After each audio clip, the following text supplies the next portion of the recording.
affiliés yi mooy complice yi en crime. d'accord donc Salif may ma ñëw dafa am leneen lu ma ko bëgg laaj parce que xam nga moom comme gendarme la dans le cadre des enquêtes dañoo gis ne crime bi fi mu amee zone police la. waaw donc mi ngi amee technopole ci Pikine la bokk Pikine zone commissariat zone police la alors waa ji Touba lañ ko jàppee. gendarmerie moo ko jàpp. léegi le fait que gendarme bi ñu ko jàppee ñu def ak moom audition PV ak nu ñu ko mën tuddee PV renseignement genre affaire yooyu waaw ba ay maanaam am ay déclaration génn foofu noonu avant que ñu koy livrer police bi yor enquête war a def enquête bi est-ce que loolu du yàq tuuti enquête bi maanaam ni gendarmerie doxale foofu est-ce que xawul yàq enquête bi tuuti non du ko yàq parce que circonstances yi ko tonton bi def il faut cueillir à chaud les auditions par exemple nijaay ji xam nga d'après ce que les gens ont dit c'est son oncle qui n'a pas pu si jëlul risque di denc information bi moom moo dem boole ko gendarme ñëw cueillir ko léegi nag les gendarmes nag dañuy bind ci PV bi le tel jour à telle heure avons reçu la visite de telle personne qui nous déclare que son neveu a été l'auteur des faits de ceci cela ainsi nous nous sommes rendus au quartier Dianatou où nous avons trouvé la personne présumée que nous avons interpellé sans ceci cela et que nous avons conduit à notre unité léegi jël des mesures préliminaires léegi nag bu ñu ko defee ba pare là-bas il déclare une audition ñu ne en effet c'est l'auteur des faits d'après ses déclarations mais l'enquête étant telle nous estimons devoir le remettre à tel. donc gendarmerie dañu jël précaution déglu waa ji parce que. non dañuy jël lépp parce que doo jël nit. am sa jamais il peut décéder il peut avoir une crise cardiaque wala asthmatique dee ci yoon wi. d'accord loolu laa bëggoon nag. c'est-à-dire tout ça c'est des aléas lan moo tax gendarmerie déglu ko wala mu am ay anomalies wala mu évadé exemple laa la jox mën na évadé ci yoon wi mën na rëcc te mën na daanu accidenté. gendarmerie yooyu ñëpp am problème mu dem. donc l'enquête criminelle ça s'enregistre. il faut la traçabilité. donc loolu gendarme dañ koy def bu ñu ko defee ñoom nag. dañuy conclure et puis parce que ils doivent rendre compte à leur chef aussi. d'accord et puis non loolu am na solo. le procureur parce que dama bëggoon rek nit ñi comprendre de Mbacké il doit être informé. et même celui de Diourbel qui gère la grande instance. et après ils rendent compte à leur chef qui rend compte ici et le chef. de la police comme le Mam Seydou comme. le haut commandant de la gendarmerie. règle et que on livre le gisoo mu dem dik. waa dig am na lu ñu def pour continuer leur investigation technique haute maintenant l'environnement la partie civile et haute seront entendus par Guédiawaye ban quartier la Pikine quoi waaw la partie civile et haute ils vont aller là-bas pour le complément de l'enquête et après ils vont voir entre eux les juges d'instruction vont convoquer et puis le reste c'est la procédure normale pour crime ok moom bu dee amoo observation avant Salif di ñëw wala ñu dem non nañ dem ok d'accord alors Salif Pape léegi ñu retracé ci les crimes de sang yi nga xamante ne am nañ Sénégal ces 20 dernières années ces 20 dernières années comme mën nañ ko tuddee noonu premier groupe bi ñu ngi ko wooyee groupe crime rituel mooy comme crime yi nga xamante ne dañu yaakaar ne affaire sacrifice la c'est ça affaire yooyu lañ ko defee dagg loxo yeeg yooyu waaw dagg loxo yeeg affaire premier cas bi mu ngi nekkoon ci kii la daloon Fama Niane Fama Niane ñu ngi ko reyoon le 12 mars 2009 ci Gorée la waaw corps bi dañ ko découpé woon en morceaux en 9 morceaux lañ fekk ci moom ak ay sachets yi ñu jeté ko ci benn plage bu tudd Kosum ci corniche bi la quoi. bu ñu defee. dossier boobu noonu. côté yoon judiciaire bi fan la. waaw sud judiciaire bi mooy bu ñu defee enquête yeeg bu am ñun ci kii nii meurtrier bi ba léegi cas bi am resté impuni maanaam meurtre bi. ba léegi kenn xamul ku rey Fama Niane. kenn xamul ku ko rey. recherche infructueuse la tudd. d'accord mais on fait affaire à suivre. waaw ki ñu jàppoon ne ki ñu suspecté woon ne moom moo ko rey kooku dafa dawoon dem Mauritanie. ba tey jàppuñu ko. jàppuñu ko donc copain bi ñu ci jotoon a jàpp aussi moom dañ ko innocenté woon. waaw mooy copain Fama Niane. waaw mooy copain bi moom dañ ko innocenté woon quoi. ok voilà. Après l'affaire Fama Niane. Affaire Fama Niane y a eu Maodo Malick Pouy. Maodo Malick Pouy moom it aussi ñu ngi ko reyoon durant la campagne électorale de 2012. moom it aussi kooram bi dañ ko kii woon ñu jeté ko ci abattoiru Soumbédioune bi. cimetière waaw cimetière mu naan cimetière kii. Soumbédioune waaw noonu la tudd. ab cadavre bi nee nañu cadavre bi ci corps bi fekk nañ ci 9 bën ay jam-jam la certainement. ok ci kaw yar. voilà ci dóor. ñi naan 9 ñi naan 7 jam-jam ci yar mais yu bëri la daal. ay trou. waaw suite judiciaire bi moom it aussi ba léegi. xamuñ ko ku rey Maodo Malick gardien cimetière bu ñu ci jàppoon moom it aussi dañ ko blanchiroon dañ ko. blanchiroon pour meurtre Maodo Malick. Maodo Malick waaw donc lu ñu ko doon poursuivre rek mooy vagabondage. voilà ok beneen cas bi mooy Seynabou Seck. Seynabou Seck moom it aussi ñu ngi ko reyoon en 2006 à Kër Ndiaye Lo.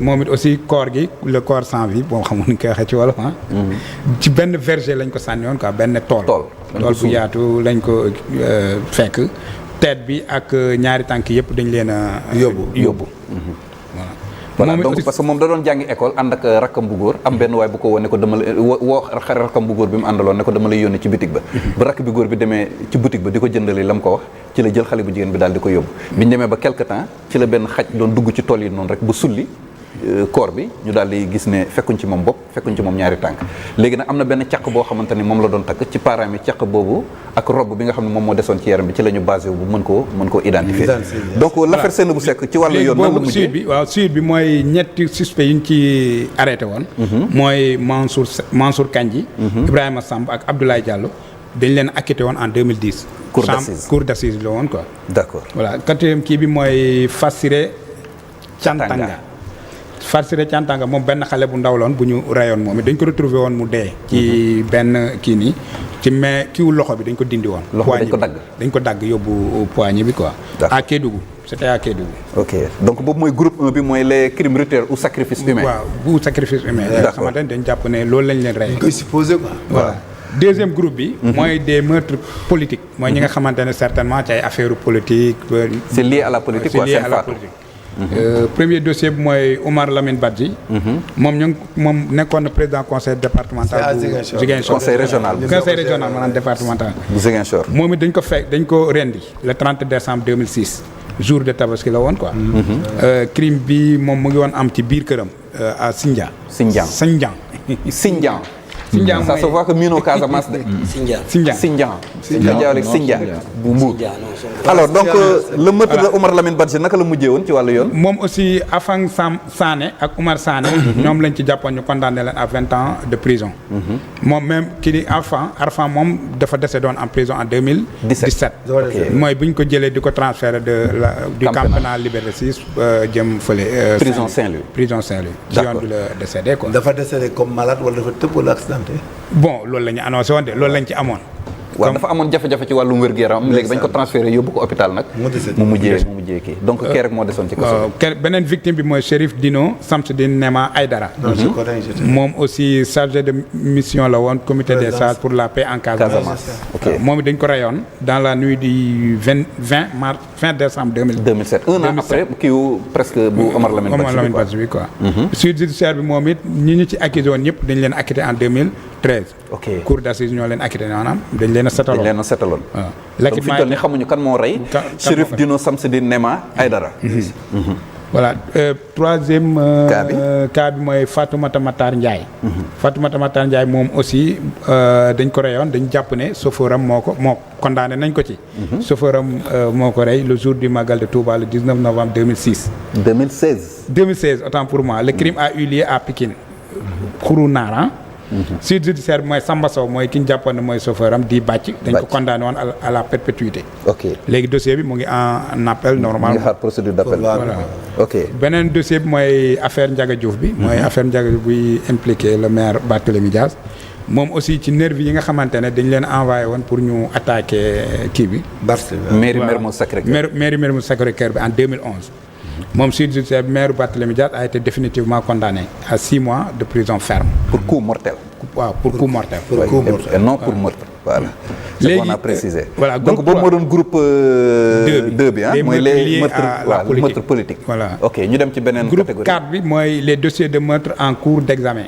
mooy yi nga xamante ne ñoo ngi ci enquête bi ba léegi yoon mi ngi koy saytu pareegul ok premier cas bi mooy Mariama Sagna Mariama Sagna mooy militante Pastef bi nga xamante ne dañ ko reyoon Kër Massar fële ca Kër Massar ba léegi enquête bi demul fenn waaw kenn mënu la wax lan lañ ok ci donc mais kaaw Mariama Sagna est-ce que mën par exemple yoon mi ngi ci dossier bi parce que bi ñu dégloo bi ñuy tegee loxo ki ñu ci jàpp waaw déféré ko au parquet inculpé ko placé ko sous mandat de actuellement dossier mi ngi instruction maanaam enquête bi mi ngi continuer tribunal donc boobu mënaguñoo wax ni mujjul fenn parce que ñi ngi koy enquête ba léegi ñi enquête bi mi ngi peut-être yéexaay bi quoi dafa yéexaay bi ndaxte moom dossier bii nii bu Fatoumata Matar Ndiaye bi bii moo ko njëkk n'est-ce pas waaw bu Fatoumata Matar Ndiaye bu Mariama Sagna moom jiit bu Mariama Sagna voilà effectivement non bële laay wax bu Tamba bi autant pour moi Binta Camara xam nga aussi les infractions flagrantes yi wala assumer les flagrances day yomb a régler parce que l'auteur est là, il est connu, il y a pas de complexité.